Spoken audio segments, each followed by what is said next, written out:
bonjour à toutes et à tous, merci d'être présents pour cette conférence. Je suis Lloyd Chéry, journaliste pour le magazine Le Point et aussi pour le magazine Le Point Pop. On m'a proposé d'animer une conférence sur Batman pour ce salon, car j'avais animé au Festival d'Angoulême la rencontre avec les auteurs de Batman, notamment avec Frank Miller et Paul Dini, voilà, pour les 80 ans. Donc c'est une année un peu spéciale où Batman est fêté un peu partout. Il y a eu Angoulême avec une magnifique exposition où vous avez reconstitué la Batcave avec des planches originales, avec la Batmobile du film de Burton qui avait été là. Il y a eu une très belle conférence que vous pouvez retrouver sur YouTube avec Frank Miller, Paul Dini et le dessinateur Joke, qui sont venus sur le mythe et le personnage.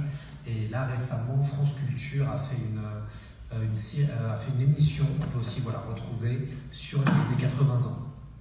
Alors, Batman, c'est un héros qui est très particulier, qui a une affection très forte en France, puisque les Français sont considérés comme un des publics fan entre guillemets de Batman.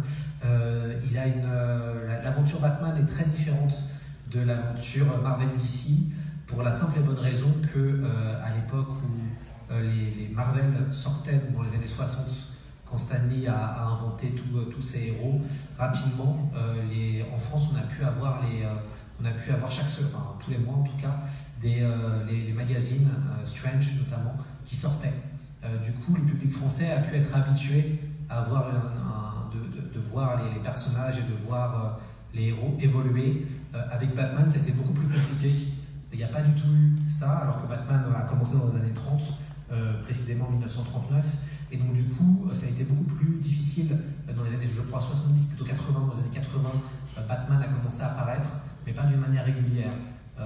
Du coup, il a fallu vraiment attendre les années 2010 avec tout le travail d'Urban Comics pour pouvoir enfin voir et lire les comics. Le public français découvre Batman finalement avec le film de Tim Burton en 1989. Voilà. Donc je vais essayer de revenir sur 80 ans d'histoire. On va voir pas mal de slides avec différents dessins. Alors Batman arrive pour répondre à un succès, puisque Batman a un frère qui s'appelle Superman. Quand Superman débarque, c'est énorme, et du coup DC Comics tente de trouver une autre série, un autre personnage qui pourrait avoir un succès aussi considérable. À l'époque, donc on a le jeune dessinateur Bob Kane, il y voit une opportunité et il propose à un scénariste qui s'appelle Bill Finger, qui à ce moment-là est vendeur de chaussures, de lancer une série, un nouveau projet qui s'appellera Birdman. Voilà. Donc l'homme oiseau, rien à voir encore avec Batman. Par contre, le film, je crois que c'est d'Alfonso Cuarón, c'est ça, Birdman, comment? Non, pardon, c'est ça. Fait vraiment référence à ça. Voilà les premiers croquis que vous pouvez voir de Batman, donc au début Birdman. Donc le premier dessin que vous pouvez admirer en fait fait référence bien sûr à Superman, costume rouge, un masque, et après discussion avec son scénariste, Bob Kane imagine le nom de Batman car les ailes du héros s'inspirent en fait de la machine volante de Léonard de Vinci qui est en forme d'aile de chauve-souris. Et Finger propose de faire l'inverse de Superman avec un homme qui sera masqué, sans pouvoir, portant un costume sombre et une ceinture à gadget. Donc Batman, ce qui est très intéressant avec Superman, se construit vraiment aussi en opposition. Là on peut voir les différentes en fait, évolutions graphiques pour arriver vraiment à celle-là pour les premiers dessins. Le duo s'inspire de Zorro et du détective Sherlock Holmes. La Batmobile est une référence à Tornado, le fidèle destrier de Don Diego de la Vega, et Robin fait vraiment évidemment penser au docteur Watson, le partenaire de Batman qui arrivera un peu plus tard dans les années 40. Ce qui est intéressant, c'est que assez rapidement, d'ailleurs, Robin n'est pas qu'un vulgaire faire-valoir, il est vraiment construit comme un espèce de petit frère et aura aussi ses propres aventures bien plus tard. Dans la toute première histoire, en fait, de Batman, voilà, dans Detective Comics en mai 1939. Il y a un petit twist assez narratif qui est assez intéressant puisque en fait on découvre Bruce Wayne qui est déjà un playboy et qui fume la pipe et qui va enquêter sur une histoire de meurtre, et en fait le lecteur découvre à la fin que donc on voit Batman, et c'est à la fin de l'aventure qu'on découvre que Batman est Bruce Wayne. Donc la publication est mensuelle. En novembre 1939, on connaît l'histoire un peu de Batman. Du coup, face au succès et aux premières ventes, le scénariste Bill Finger commence un peu à étoffer le personnage. Alors, longtemps on a pensé, en tout cas pour les Français, que c'était le Joker qui avait assassiné les parents de Batman. Il n'en est rien. Le meurtrier de la famille de Bruce Wayne s'appelle Joe Chill, et donc il y a toute une... voilà, vous connaissez tous l'histoire, Batman, enfin en tout cas Bruce Wayne, le jeune Bruce, voit ses parents assassinés sous ses yeux, donc ça va être un peu l'acte traumatique de ce héros, et donc il choisit un déguisement qui inspirera la peur aux criminels. L'arsenal de Batman arrive assez rapidement dans les aventures, avec le Batarang, le Batplane, et les premières aventures fantastiques de Batman arrivent aussi très vite, où Batman tue un vampire. Alors, comme vous le savez, Batman ne tue jamais les ennemis et les criminels qui l'arrêtent, sauf les vampires, puisque les vampires ne sont pas considérés comme humains. Donc, dans les premières aventures, déjà, le fantastique puis la science-fiction arriveront assez rapidement. Science-fiction qui sera plutôt oubliée, on va dire, dans les récents comics. En même temps, Gotham City est créé. Alors Gotham City, ça fait vraiment évidemment penser à New York. La ville est assez différente que Metropolis. Metropolis, la ville de Superman. Dans Metropolis, les ennemis sont plutôt des gens extérieurs à la ville qui arrivent pour affronter ou prendre le pouvoir, alors que dans Batman, les ennemis sont vraiment à l'intérieur de la ville. Donc c'est vraiment Gotham produit de sombres criminels. Les deux créateurs de Batman, donc Bob Kane et Bill Finger, ont l'intelligence d'inventer très rapidement une galerie de personnages qui resteront toujours dans l'histoire de la série. Alors on peut voir déjà Catwoman, qui est un personnage féminin déjà très fort pour l'époque, avec une relation amoureuse qu'elle entretient avec Batman, qui continue d'être un peu le fondement de ce couple. Batman et Superman, à cette époque-là, dans les années 30, années 40, sont vraiment les deux archétypes majeurs des super-héros. Captain America arrive ensuite, arrive dans la foulée dans les années 40-41. Au début, Bob Kane est crédité seul auteur, puis après il va embaucher avec lui donc Bill Finger qui arrive rapidement, qui va être aussi crédité, Sheldon Moldoff qui est là pour assister pour l'ancrage, puis ensuite Jerry Robinson. La légende dit que Jerry Robinson, c'est lui qui va dessiner en premier, qui va faire les premiers croquis du Joker. Robin, Dick Grayson, quand ce personnage apparaît dans les années 40, les ventes doublent. Donc, du coup, on se rend compte que le fait d'amener d'autres personnages, d'étoffer cet univers, ont un certain succès. Robin est comme par son nom, inspiré de Robin des Bois. Il est pareil que Batman, la mort de ses parents devient un acte traumatique. Alfred arrive bien plus tard, il arrive en avril-mai 43. C'est un personnage qui a de l'embonpoint. Je crois que j'ai l'image tout à l'heure. Et du coup, il est loin en fait du film et de la série qu'on a tous en tête. Il va évoluer assez rapidement et il deviendra mince, car pour combattre le crime, il faut être mince. Du coup, les scénaristes inventent une histoire où Alfred part quelque temps maigrir et s'entraîner pour devenir le personnage à fine moustache qu'on connaît déjà. Il y aura quelques épisodes où Alfred sauvera des fois Batman et Robin.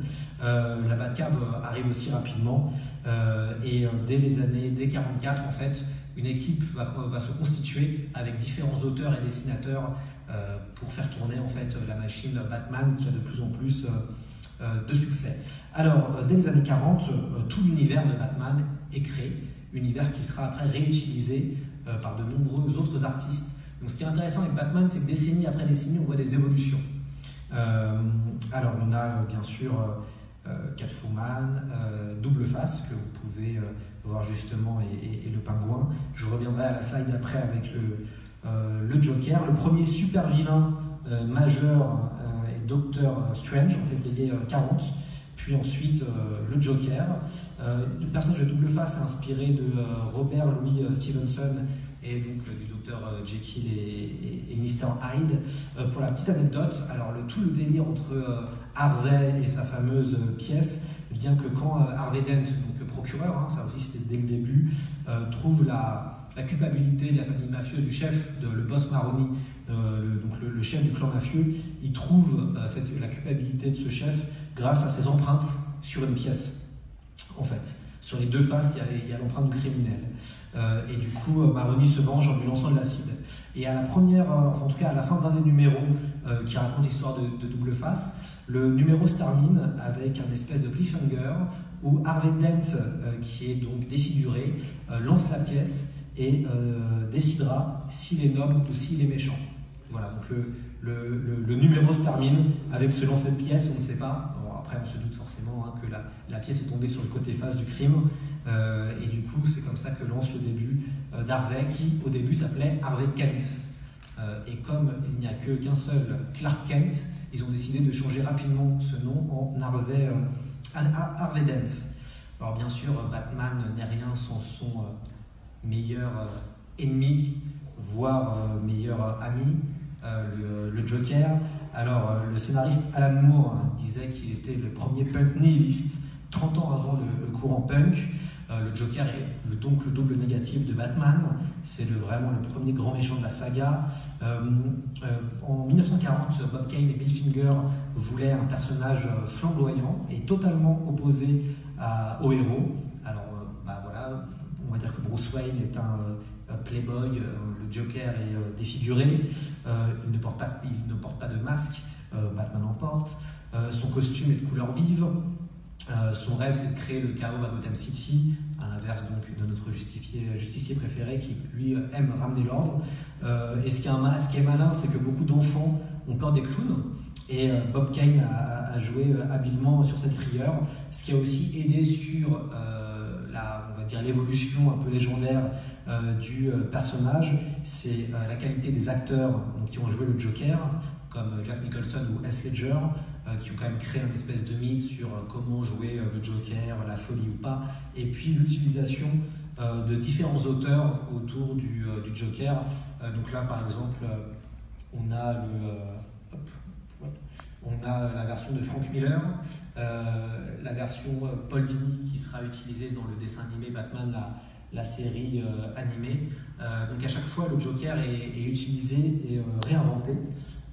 Justement, un comics que je vous conseille qui s'appelle Batman White Knight, qui en fait imagine, c'est une histoire où le Joker décide de se ranger du côté du bien et décide de devenir le nouveau procureur de la ville.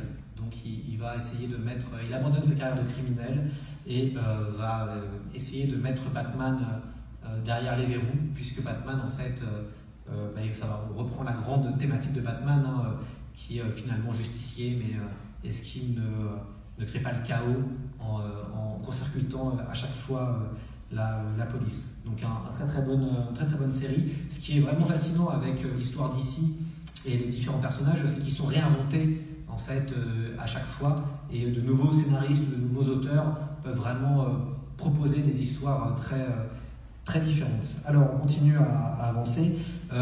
Les autres super vilains sont aussi tous des reflets déformés de Batman. Enigma alias le Sphinx rivalise pour son intelligence. Batman est connu pour être un super détective.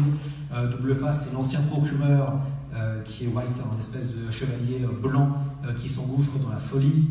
Le Pingouin vient du même milieu social que Bruce Wayne et décide de dévier totalement. Donc à chaque fois, ce qui est intéressant, c'est que quand on regarde les différents ennemis de Batman, ils font vraiment écho à la figure de Bruce Wayne, mais dans le sens inverse. Dans les années, donc là c'est des images des années 50, on évolue même à la fin des années 40, comme je vous ai dit, dans un univers de science-fiction. Batman va affronter des martiens, ou même des dinosaures. Pendant longtemps, on verra dans la Batcave un énorme tyrannosaure, donc c'est une histoire en fait assez fameuse où Batman se retrouve dans une île avec Robin, ils se battent contre des dinosaures. Les années 50 sont un moment assez problématique dans l'histoire des comics, puisque vous savez sûrement, à cette époque-là, politiquement, il y a une chasse aux sorcières qui est lancée par McCarthy, qui est donc un sénateur républicain. Donc on va obliger les éditeurs à s'inventer un code d'autocensure. Donc on chasse les communistes, chose qu'on verra aussi dans le cinéma. Le cinéma américain est depuis les années, on va dire les années 1914-1915, un code de censure est instauré dans différents États qui va devenir national avec le code Hays dans les années 30. Donc il y a déjà, on va dire, une certaine culture de l'autocensure où il est impossible de montrer des scènes de sexe, où tout sera suggéré. Et certains réalisateurs comme Alfred Hitchcock réaliseront vraiment des performances en faisant des références à ça. À un moment donné, à la fin, je crois que c'est Vertigo, je ne suis pas sûr, dans un des films de Hitchcock, donc le héros est avec c'est la fin du film, est avec la belle qui l'a sauvé, et donc le train passe dans un tunnel. Voilà. Du coup, ça se finit comme ça. Donc il y a eu beaucoup de jeux entre les scénaristes et les réalisateurs pour se battre contre la censure. C'est plus compliqué avec les auteurs de comics, où le problème c'est qu'il va y avoir un livre qui va un peu faire scandale et qui va affaiblir Batman, mais aussi les héros Marvel. Ça s'appelle Seduction of the Innocent. Ce qui se passe, c'est que c'est un livre qui est néfaste et qui dit qu'en fait que les comics polluent les enfants, et du coup ça va entraîner des chutes de ventes drastiques, en fait, puisque ce livre va avoir un énorme écho et les médias vont beaucoup en parler. Du coup les comics vont être accusés de pervertir la jeunesse. Voilà, donc c'est intéressant. Le cinéma a aussi été accusé de ça, puis plus récemment les jeux vidéo. Donc Batman, dans les années 50, va devenir beaucoup moins sombre, en fait, et va être obligé d'aller de plus en plus dans des genres comme la science-fiction. Ce qu'il faut noter, c'est que des nouveaux personnages vont apparaître assez rapidement, notamment Deadshot, qui reviendra bien plus tard dans les comics, qu'on peut voir ici. Red Hood, alors c'est pour ceux qui ont lu la petite histoire du Joker, Red Hood, et en fait la séquence où le Joker se déguise, et donc dans l'histoire c'est lui qui est derrière ce personnage masqué. Le Chapelier Fou et Mr. Freeze apparaîtront aussi pour la première fois. Batgirl arrive aussi, alors pardon, pas Batgirl, Batwoman, parce que Batgirl arrive plus tard. Batwoman aussi apparaît dès les années 50. Elle est assez différente des autres, puisqu'elle est en moto, et donc ça va. Batman, en fait, ne sera plus un duo, ce sera un trio. Il y a dans l'œuvre de Batman toujours une idée autour de Bruce Wayne de recréer une famille. C'est pour ça que de nombreux personnages vont arriver au fur et à mesure des aventures. Et il y a vraiment cette idée, c'est ça qui est assez intéressant avec le personnage de Bruce Wayne, qui est de vouloir recréer la famille qu'il a lui-même perdue. Mais heureusement, les années 60 vont être un premier moment de renaissance grâce à une série totalement culte qui va relancer en fait le personnage. Déjà, il y a un nouveau responsable éditorial qui arrive, qui s'appelle Julius Schwartz, qui reprend en main. Il va y avoir un nouveau look graphique. C'est à ce moment-là que la Justice League apparaît aussi, la première avec Wonder Woman, Flash, Aquaman, Green Lantern, Superman, l'ennemi martien. Donc en fait, en parallèle de Batman, d'autres séries vont se créer. Donc là, je vous ai cité les plus fameuses. La série Batman, qui est diffusée entre 66 et 68, avec Adam West dans le rôle éponyme, relance totalement le super-héros qui devient comme les Beatles ou James Bond. Donc il y a une espèce de Batmania qui sera de courte durée, mais qui va relancer totalement le personnage et les comics. Et d'ailleurs, en 69, on décide de renvoyer Robin à l'université. Donc il va y avoir une certaine transition. On va pouvoir regarder un court extrait de la série Batman pour que vous voyez, à l'époque c'était extrêmement novateur. Du coup, voilà. Merci Sébastien pour la...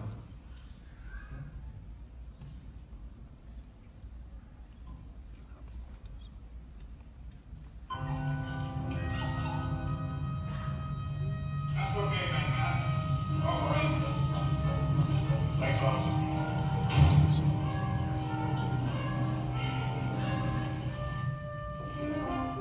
Police emergency. Clear the museum. We think there may be a daring crime plotted. Yes, of course.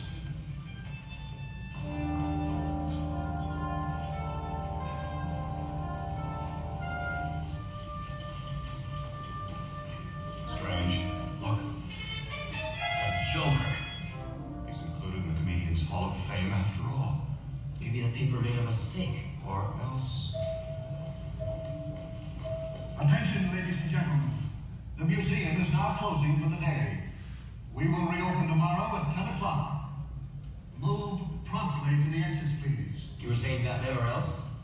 I don't know. Museum officials could have heard about the Joker's prison break and hastily included him. Sure. So as not to enrage him to stealing the jewels. Or else this whole thing could be a trick to divert us from his real intentions. Holy red herring. How'll we find out? Let's look up the director of the museum. What's the matter, Batman? No, it's nothing. It's just for a second there I could have sworn I saw that statue move. Sure looks lifelike. It's almost as if I could hear that hateful harlequin laughing. Come on, let's find the director. Quick! Where do we find the director? The administrative annex. Entrance next door, Batman. Thanks. Sorry about the early closing.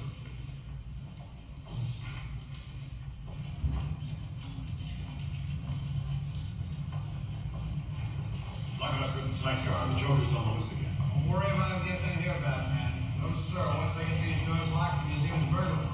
No one can break into it. Come on. Ready to lock up, Mr. Harvest? Coming!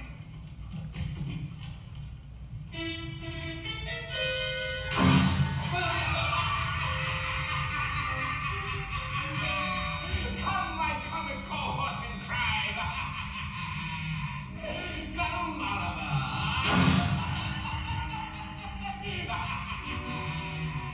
Come, Stanley! Come, Ernie!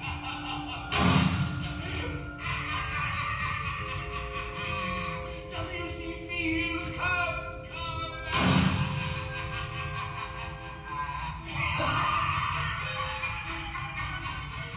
Come, my puppet sparklers and thunder! Batman has been acquitted, and the fabulous jewel collection is ours!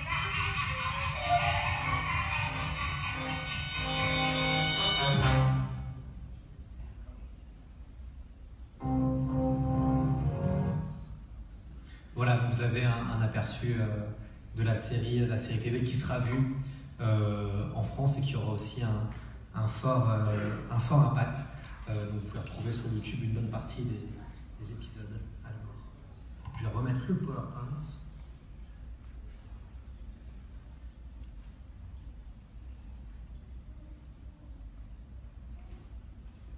Hop là, super. Et voilà, alors on arrive dans les années 70.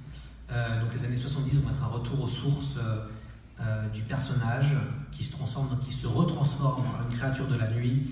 Donc plus de code de censure, les épisodes vont être plus violents entre guillemets, avec beaucoup plus de surnaturel. Les films d'horreur et les polars comme l'Inspecteur Harry ou l'Exorciste sont à la mode à l'époque. Au niveau du cinéma, on parle du nouvel Hollywood, donc avec aussi l'évolution de la violence au cinéma bouge aussi pas mal, hein, avec des films comme Bonnie and Clyde qui ont été très impressionnants pour l'époque. Batman redevient un héros solitaire. Robin, lui, a été envoyé à l'université, pareil que Batwoman et plus tard Batgirl est arrivé dans les années 60. Du coup, on revient vraiment, grâce à Julius Schwartz, aux origines. Les graphismes évoluent et les récits deviennent aussi plus haletants et en termes aussi plus dynamiques, en termes de narration et en termes de combat. Alors c'est là où on va avoir des personnages. Déjà, l'asile d'Arkham est inventé en 1974, donc c'est là où la première fois qu'on entend parler d'Arkham. C'est une référence à Lovecraft, en fait. C'est une ville qui est présente dans les écrits de Lovecraft. Et les grands méchants, entre guillemets, des années 70 seront Talia Shire et Ra's al Ghul, donc la Ligue des Assassins, qui en mai 71 vont commencer à apparaître avec un épisode assez culte où on le voit à l'écran, où Batman affrontera Ra's dans un combat au sabre dans le désert. Ce qui est intéressant, c'est que finalement c'est Christopher Nolan, qui fera connaître vraiment la Ligue des Assassins dans le tout premier Batman en 2005, donc plus de 30 ans après, et dans le dernier Dark Knight Rises. C'est aussi là où on retrouve des loups-garous et des vampires dans les années 70, donc beaucoup plus effrayant, c'est Batman. Alors on va passer aux années 80. Les années 80 sont très importants dans l'évolution de Batman, avec deux chefs-d'œuvre. Alors, Batman année 1, Frank Miller et David Mazzucchelli, et Batman The Dark Knight, donc là c'est Dark Knight Returns, qui vont être vraiment importants. Donc voici des extraits du Batman de Miller. Ce qui va être donc le livre sort en 1986, donc The Dark Knight Returns, avec une Gotham City proche de New York, encore plus avec les crimes en milieu urbain qui explosent. On est dans les années 80, c'est les années Reagan. Du coup, il y a vraiment un vrai écho entre la violence de New York à ce moment-là et cet épisode avec Gotham qui est corrompu. C'est aussi un des premiers Batman où la politique entre en jeu, puisqu'on voit Ronald Reagan qui apparaît dans l'album. On voit aussi Superman, qui va être un des moments, on va dire, traumatiques de la série, le combat entre Batman et Superman. Il aura fallu attendre un peu de temps avant que les héros se retrouvent. Même dans les années 40, ça a mis du temps avant qu'on voit des premières aventures entre Batman et Superman ensemble. Notamment, la Justice League a vraiment aidé à pouvoir réunir les héros. Ce qui est intéressant avec cet épisode de Batman The Dark Knight, c'est Dark Knight Returns, c'est que Miller amène vraiment une cassure stylistique où on revient à Batman musculeux des années 40, et pour la première fois on voit Batman vieux. Voilà, puisque en fait dans les autres séries, depuis les années 40, enfin 39 jusqu'à 80, Batman a toujours la même tête, il évolue physiquement, il n'évolue pas vraiment. Par contre, ce qu'on va rajouter autour de lui évolue, puisque comme la société évolue, c'est ce qui expliquera pourquoi dans les années 60, il y aura de plus en plus de personnages féminins. Donc Batman évolue en termes entre guillemets sociétalement, mais le personnage lui est toujours resté aussi beau et aussi fort. Donc Frank Miller imagine un Batman âgé, avec l'utilisation du monologue intérieur. Donc ça aussi, c'était du jamais vu dans Batman, et en plus son Batman est quelqu'un d'obsessionnel, torturé. Il rentre vraiment dans la modernité. On va dire l'impact de Miller est vraiment énorme. Ce Batman, une espèce c'est une cassure stylistique, et va influencer et continue d'influencer la toute nouvelle génération d'auteurs. Donc ça va inspirer Tim Burton, qui finalement abandonne cette idée de faire un Superman. Donc Tim Burton est déjà approché vers les années 80, mais il abandonne l'idée de faire un Superman à un film à la Richard Donner, qui est un film plutôt lumineux à l'ancienne. Là, ça lui donne envie de faire un Batman beaucoup plus sombre, et quelques temps après, ça je reviendrai, sort aussi The Killing Joke d'Alan Moore, qui est aussi une autre forme de cassure stylistique. Dans les années 70, arrivent aussi d'autres personnes que je ne vais pas forcément citer. Il y a Killer Croc qui sera là, autre grand méchant. Alors le personnage de Robin revient plus ou moins, il s'appelle donc Dick Grayson, est remplacé par Jason Todd, qui est aussi trapéziste. Et en fait, Batman finalement quitte la Justice League et crée un groupe nommé les Outsiders, avec Lucius Fox, donc on retrouve aussi dans les films de Nolan, en 79. Du coup, c'est là où apparaît en fait Jason Todd qui devient Robin, et Dick Grayson, donc l'ancien Robin, devient Nightwing. Voilà, référence à Superman qui combat, puisqu'il y a un personnage qui est un peu similaire à Nightwing. Et en fait, le personnage de Jason Todd va mourir en 1989. Donc ce sera la première grande mort dans Batman. En même temps que Miller continue son énorme travail avec Batman année 1, qui va être aussi une autre grande cassure stylistique, puisqu'on va se baser sur son récit pour un peu recréer, un peu relancer l'univers Batman, puisque dans Batman année 1, ça raconte la première aventure de la chauve-souris qui se cherche en tant que super-héros, et surtout ça raconte la première aventure de Gordon, du commissaire Gordon, et de son arrivée dans la ville. Gordon est présent dès les premières aventures de Batman.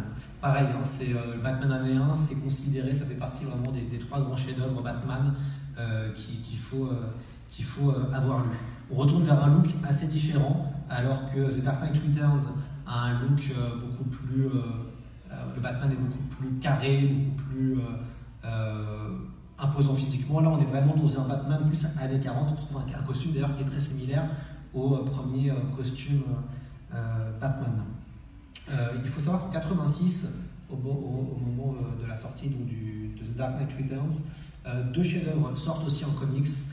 Peut-être vous avez dû en entendre parler, peut-être vous les avez lus. Mouse et Watchmen. Voilà, c'est pareil, autre conseil de lecture. Mouse est le premier comics à recevoir en fait le prix Pulitzer. Art Spiegelman raconte l'histoire de son père qui a été interné à Auschwitz, et il imagine, il animalise en fait cette histoire. Donc les nazis sont des chats, les juifs sont des souris, les français sont des grenouilles, les américains sont des chiens. Et ce qui est extrêmement intéressant dans ce récit, c'est qu'il parle beaucoup de son père et toute la complexité de la relation qu'il entretient avec son père, puisqu'on découvre que le père d'Art Spiegelman, qui est le héros de l'aventure de Mouse, est quelqu'un qui est finalement humainement pas très sympathique, plutôt des relents racistes. Donc c'est quelqu'un qui a beaucoup souffert. Et donc tout ça est très intéressant de mettre en perspective ce qu'il vit et ce qui devient. À côté, Watchmen, donc Alan Moore, Dave Gibson, pareil, autre grand chef-d'œuvre, autre réinterprétation des super-héros, avec une dimension très politique aussi. Les années Reagan ont beaucoup marqué, que ce soit Frank Miller, que ce soit Alan Moore. Quelques temps plus tard, toujours Alan Moore, sort The Killing Joke. Donc c'est un court récit Batman où le Joker est aussi totalement réinventé, et pareil, un récit extrêmement moderne, très très sombre. C'est d'ailleurs là où Barbara Gordon, qui était devenue Batgirl, est blessée grièvement et sera après en fauteuil roulant. Donc ces trois comics, Batman, donc année 1, Dark Knight Returns et Killing Joke, ont vraiment influencé la future génération d'auteurs de comics. Petits extraits des années 80 avec le nouveau Robin, entre guillemets. Alors là, c'est Nightwing. Donc on relance aussi d'autres personnages. Ce qui est intéressant, c'est la mort de Robin. Alors ça, c'est un événement qui arrive en 89. Donc Robin est torturé et ensuite laissé pour mort en fait à cause du Joker. Il doit sauver sa mère, et en fait donc l'histoire se termine sur une espèce de cliffhanger où les lecteurs devaient choisir par téléphone si Robin devait survivre ou pas. Donc il n'a pas survécu. Donc du coup, c'était la première fois en fait qu'un personnage aussi important mourait, et ils ont gardé cette idée-là pendant quelques années avant de totalement rebooter dans les années 2010. Mais il y a ce moment traumatique dans l'histoire de Batman qui est la mort de Robin. Suite à cette effervescence des années 80, et forcément le cinéma commence à être intéressé pour adapter Batman à l'écran. Donc Tim Burton est choisi. Batman, c'est pour ceux qui ont vécu peut-être dans la salle la sortie de Batman. En termes de communication, on n'avait jamais vu ça. C'était totalement énorme. L'intelligence ont été, même la simple affiche Batman, c'est le logo, même pas besoin de montrer autre chose que le logo. Et ça a été très important puisqu'il y a eu un marketing monstrueux. Ce que vous voyez à gauche, c'est Prince, donc Prince qui avait à ce moment-là un aura à la Michael Jackson. Donc le premier Batman, c'est la bande originale, c'est Prince qui fait la bande son, entre autres, avec Danny Elfman, et qui va faire des grands tubes qui passeront en boucle sur MTV. Donc Batman, c'est 400 millions de dollars au box-office, ce qui est totalement énorme. On verra dans les années 90, et ça je vais faire une petite devinette, quel film des années 90 a eu un aussi gros impact en termes d'imagerie populaire, voire de marketing, vous pensez? Ouais. Voilà, ben voilà, tout à fait. Jurassic Park 94, je crois, 93-94, qui va, pareil, ça va être énorme. Donc on a deux grands blockbusters en fait qui ont vraiment imposé une certaine marque et qui vont renouveler même la façon de communiquer autour d'un film.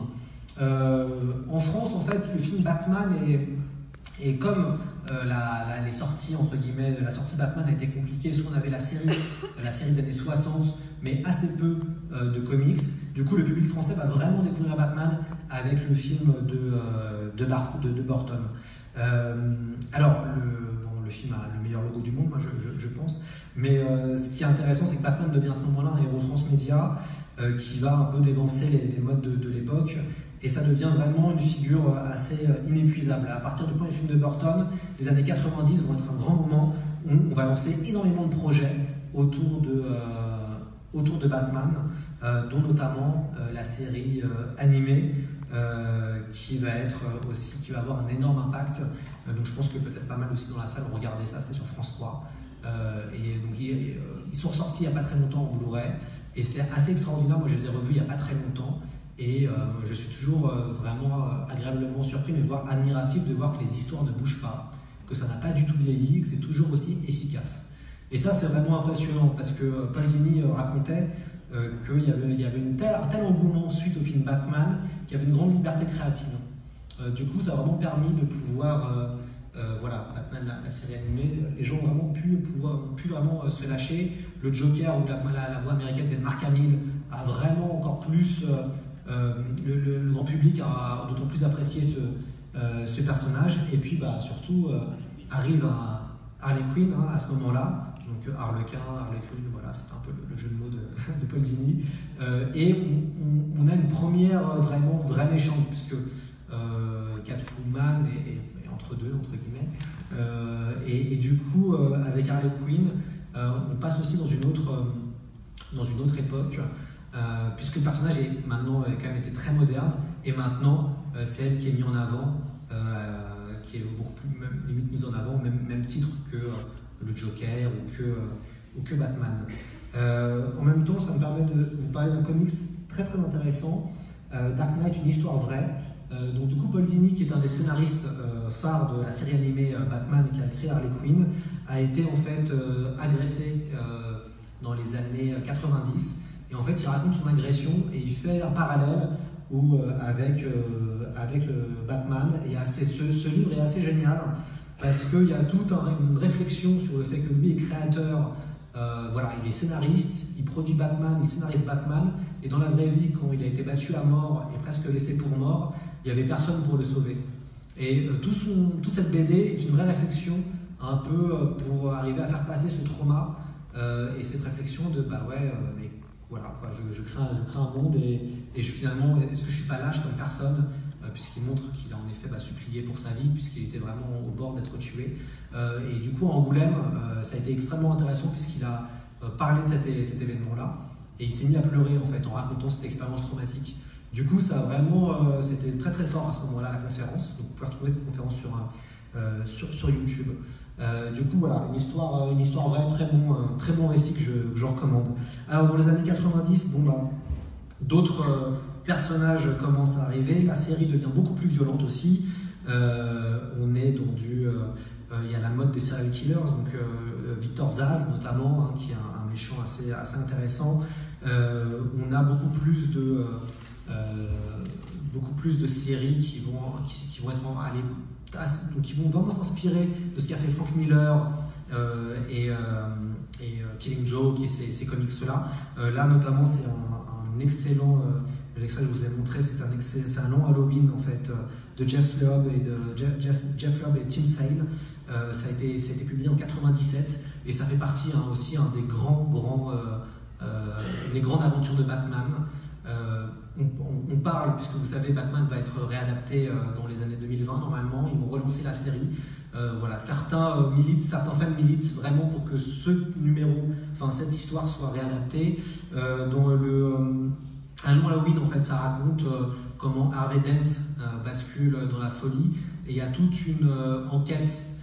C'est un espèce de long polar où en fait toute la pègre est éliminée par un mystérieux meurtrier, et du coup Batman et Harvey Dent enquêtent pour savoir qui assassine tous les membres de la pègre. Dans cet épisode qui est très intéressant, on peut aussi voir tous les grands méchants de la série qui apparaissent. Donc c'est pareil, un Halloween, une œuvre à lire. Les années 90 vont donner aussi vont donner naissance à l'arrivée de Bane, autre personnage qui sera publicité par Nolan, mais aussi dans Batman et Robin, un film qui ne restera pas dans les annales, je pense, mais en tout cas Nolan en donne une version beaucoup plus intéressante. Les années 2000 vont être aussi donc la Batman Silence, c'est la grande série des années 2000, puisqu'en fait c'est une époque où il va y avoir de plus en plus de projets. Donc vraiment à partir des années 90, il y a de plus en plus d'auteurs, de projets qui sont lancés, et on va dire la saga la plus représentative, c'est Batman Silence, toujours avec Jeff Loeb et Jim Lee, le dessinateur de Spawn, autre grande série des années 90, et qui est une espèce de grande saga épique qui mélange Superman, Killer Croc, de la SF. Les années 2000 vont être aussi marquées par la relance du mythe Batman avec le travail de Christopher Nolan. Alors, du coup, ça me permet de passer sur les adaptations,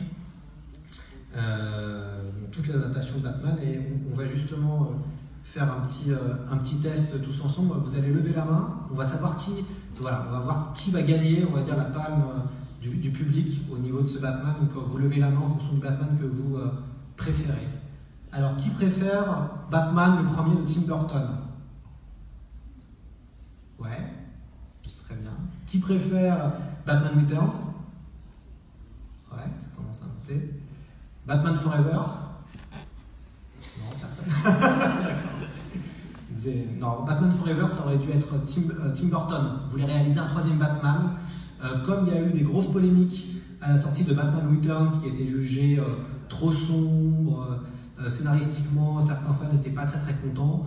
Du coup, ils ont préféré redonner ça à Schumacher, Joel Schumacher, et voilà, ça a donné Batman Forever. Batman et Robin. Oui, donc ça, si tu levais la main, j'aurais été surpris. Batman Begins. Ah, ça commence à se relever, très bien. The Dark Knight. Ouais, voilà, en majorité, plutôt The Dark Knight qui gagne la popularité. Dark Knight Rises. Ouais, très bien. Et Batman versus Superman. Ah, quand même un petit peu. Un petit peu, ouais. Donc c'est The Dark Knight qui remporte la donne. En effet, The Dark Knight, je suis assez d'accord avec vous, ça a été totalement un choc. Et ce qui est intéressant, c'est dans ce film de Nolan, c'est que ça parle de Batman sans vraiment trop le voir. C'est vraiment un film axé sur le Joker. Il a beaucoup de qualités. Ça a aussi permis de relancer encore plus la saga, puisque en fait dans les années 2010, DC Comics décide de rebooter totalement sa franchise et ses licences, chose qui n'avait pas été faite depuis un petit moment. Donc il y a un nouveau tandem d'auteurs nommé Greg Capullo et puis Scott Snyder au scénario. Donc ils vont rénover le héros, ils vont réinventer les vilains, ils vont redesigner le Joker en méchant plus sombre. Snyder passe après le relais à Tom King, qui va se focaliser sur l'intime et les failles psychologiques de Bruce Wayne. Et la question plutôt du moment, on va dire les années 2010 de Batman, c'est est-ce que Batman peut être heureux. Donc DC Comics va, en plus des films qui vont aussi aider, les ventes vont remonter, et la redéfinition globale de la franchise va donner un certain coup de jeune en fait à la série, et en même temps il faut aussi évoluer avec les moyens actuels au niveau médiatique. Là, je vous ai montré The Dark Knight, Batman Arkham City. Je ne sais pas si vous avez pu jouer au jeu vidéo Batman Arkham, la série Arkham Asylum. Pareil, c'était assez incroyable dans le renouveau de la saga. Ce qui était intéressant, c'est que c'était Paul Dini, donc le créateur de Batman, la série animée, qui avait scénarisé les 2 premiers. Pour les fans, on pouvait retrouver les voix du dessin animé, même en version française, ils avaient repris tous les doubleurs pour ces 2 épisodes.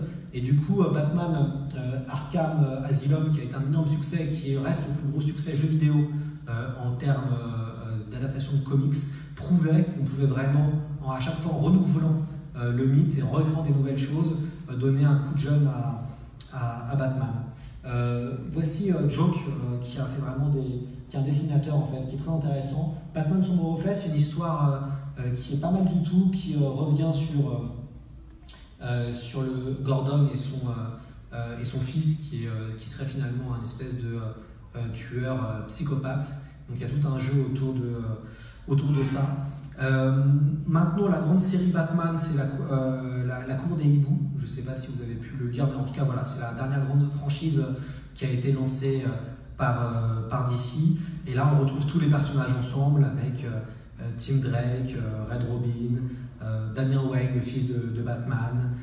Donc il y a vraiment un certain renouveau. Il y a de plus en plus de séries alternatives comme Autre Terre, Autre Batman, qui imagine en fait une série qui se passe en parallèle. Puisque ça aussi, dans l'histoire de Batman, il y avait quelques épisodes ou quelques séries qui se passaient dans le même univers, mais qui avaient des histoires différentes, de l'espèce de crossover de Batman. Ce qui est assez intéressant avec Batman, c'est que ça reste avec avec Spider-Man, comme les 2 héros les plus populaires. Souvent, quand on pose la question, qui préférez-vous en super-héros, on a du Batman et du Spider-Man qui revient ensemble. Et en fait, ce qui est intéressant, c'est que les 2 ont un point commun, ils sont issus d'un drame, les 2 sont inspirés d'animaux, chauve-souris versus araignée.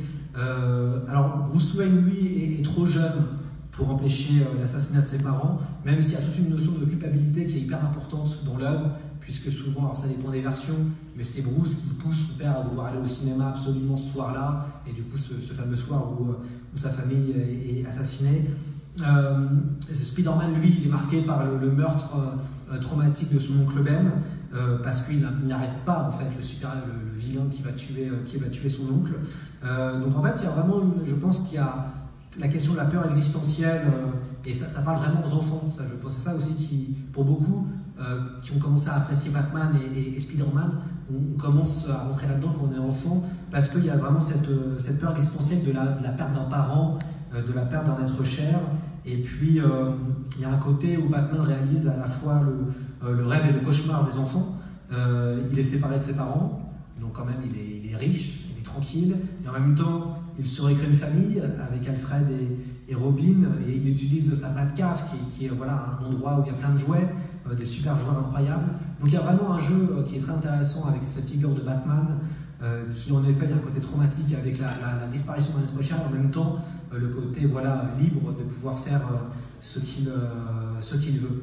Ce qui est aussi maintenant intéressant, c'est que Batman est redécouvert grâce au film. Ça a pu permettre de redécouvrir la série, et maintenant il y a tout un gros travail qui a été réalisé par Urban Comics, qui a depuis les années 2010 republie quasiment tout Batman.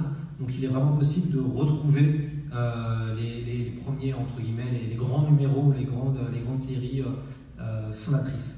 Voilà, il nous reste une dizaine de minutes pour aborder des questions et des réponses, s'il y en a, bien sûr. Et donc Sébastien va passer gentiment le micro à ceux qui auraient des questions ou des réactions. Il n'y a aucun souci.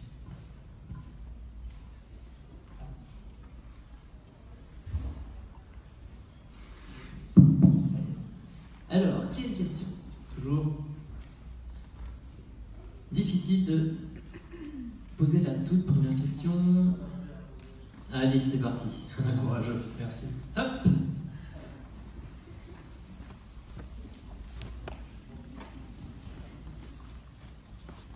Bonjour. Alors voilà, il paraît que dans les années 90, devait y avoir un autre film Batman, mais qui a été avorté complètement. Il devait y avoir Batgirl dedans encore. Mais ils ont avorté, ils ont décidé qu'après 10 ans, ils allaient refaire un nouveau film qui s'appelait Batman Begins. Quoi. Il va y en avoir un autre là.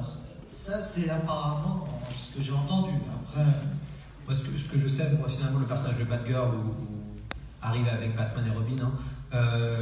Il y a eu plusieurs projets Warner qui ont souvent été avortés, soit parce que pour des problèmes où ils n'arrivaient pas à trouver la bonne formule, et soit quand vous avez quelque chose, on va dire que l'appel du marketing et du commercial a un peu cassé l'engouement autour de ça. Je pense qu'il y a un troisième film de Tim Burton avec double face, puisque l'idée c'était de faire jouer le personnage qui joue Lando Calrissian. C'était lui qui est Billy Dee Williams, c'était lui qui devait être en fait double face au début. Et le troisième film devait mettre double face et Robin ensemble. Donc, ce qui est intéressant sur les films, c'est que Robin devait être là dès le premier et dès le deuxième, et à chaque fois ils ont préféré supprimer le personnage pour se concentrer sur vraiment un affrontement clé, voilà, Batman versus le Joker. Grande différence aussi avec les films, Batman tue ses ennemis, en tout cas dans toutes les versions cinématographiques, sauf les versions Nolan, alors que ça n'apparaissait pas dans la série, dans les livres. Oui. Oui, bonjour, merci pour la conférence. Donc moi j'avais une petite question sur les sources de Batman dès le début, avec l'influence de la psychanalyse, parce que sur le côté torturé de Batman et puis sur chaque méchant, vous en avez un petit peu parlé, il y a toujours un éclatement de la personnalité et voilà, la schizophrénie est très claire pour Harvey Dent, etc. Est-ce que vous pouvez en parler de ça, de ce rapport-là, de cette influence culturelle peut-être sur ce comics? Merci.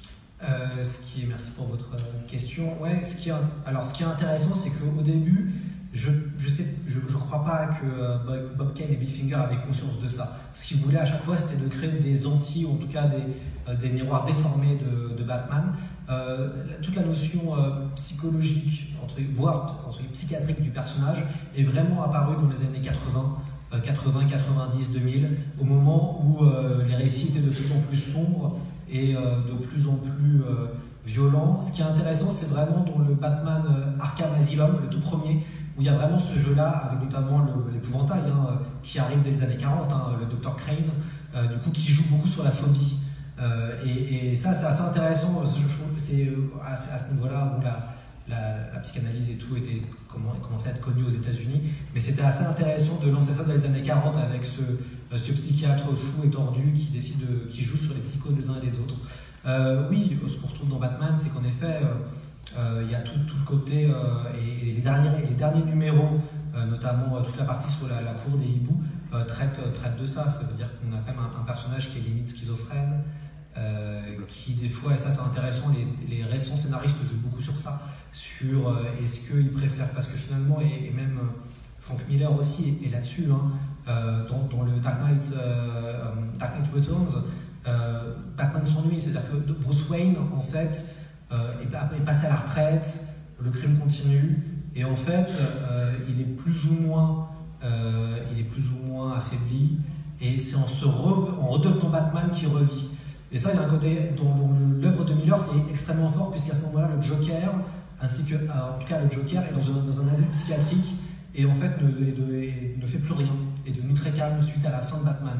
Depuis Batman à la retraite, le Joker, en fait, ne vit plus, en fait. Et du coup, ce moment dans l'œuvre de Miller, c'est très intéressant, ce moment où Batman revient, le Joker revient forcément.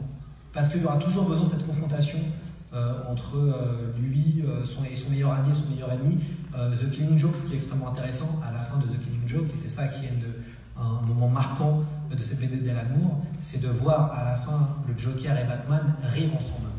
On voit qu'ils s'esclavent de rire ensemble parce que finalement l'un a besoin de l'autre pour vivre et aussi inversement. Et la question se pose aussi avec Gotham City, parce que pendant des décennies, ce qui est intéressant, c'est qu'on voit en 80 ans, Gotham n'a toujours pas changé, il y a toujours autant de super criminels, il y a toujours, comme s'il y avait finalement la série pose beaucoup la question notamment de la violence en fait, ce besoin de violence, ces personnages qui finalement ont tous des critiques, puisque tous les super vilains critiquent un aspect de la société américaine aussi. Et donc ça, c'est assez intéressant de voir que tous ont aussi des traumas et règlent leurs traumas comme ça, comme Batman qui lui a décidé de régler son trauma en étant justicier, en faisant le bien. Donc ce parallèle est très fort dans la série. Je pense que c'est aussi pour ça que le côté non manichéen de Batman et de ce qu'il y a autour plaît autant. Oui, au fond. Bonjour, je Bonjour. voudrais savoir s'il existait une anthologie sur l'univers, sur les personnages, seulement les personnages de Batman, donc la Bat Family et ses méchants. Alors, vous pouvez trouver une super encyclopédie qui est chez Hugin et Menin, qui revient sur les 80 ans de Batman, et à chaque fois, en fait, il y a des focus. Alors, il y en a deux. Il y en a une qui revient sur toute l'histoire des comics, avec un focus sur chaque personnage, mais aussi sur chaque album sorti depuis 1939, et un autre est aussi sorti avec, par contre, que les gentils, les méchants, entre guillemets, les vilains, qui est aussi sorti. Vous pouvez trouver ça, c'est chez, normalement, Hugin et Menin, qui ont publié ça. Vous avez 2-3 anthologies qui permettent de retrouver avec une analyse de ces personnages. Voilà, vous tapez sur Amazon, je pense que vous pouvez les trouver, ou mieux, vous allez contacter votre libraire et vous commandez ça chez votre libraire. Voilà. On peut remercier et applaudir Eloy Chéri pour sa deuxième conférence consacrée à Batman.